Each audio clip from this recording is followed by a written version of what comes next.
Let's talk about why the matrix isn't going away.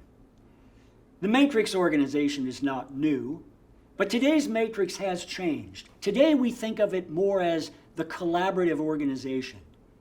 The matrix is designed to enable business to do several things at one time, reflecting the complex demands of a global strategy.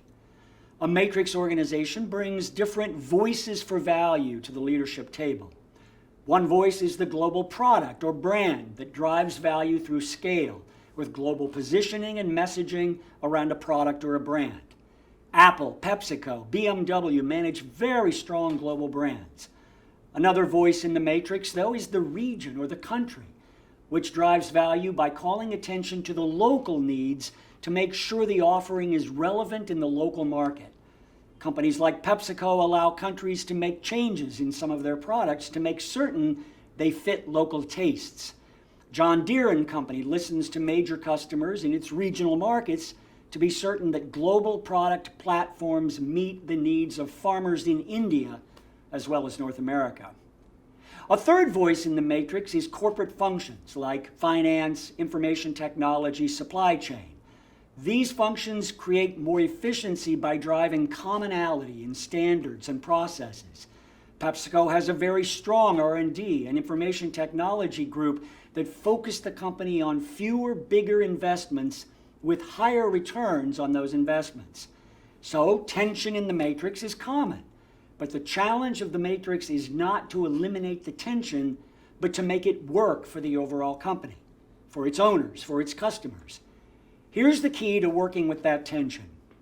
Most of it occurs where the lines in the matrix cross, the nodes, where global and local business leaders must work together. And these nodes are also where the most value is created, so collaboration among them is critical. As we've said, today the matrix needs to be viewed as a collaborative organization, a model that delivers more value by wiring in critical points of collaboration. In order to build that, companies are learning to rely less on hierarchy and more on a network of leaders who work together. In the global central group, they rely less on dictating and more on bringing members of the community together, like conductors in an orchestra, bringing together managers from global teams and regional teams around a common strategy, leveraging the talent and the capabilities that sit in those local markets. In this way, collaborative matrix organizations take advantage of scale and the many diverse assets of the business while maintaining agility in local markets.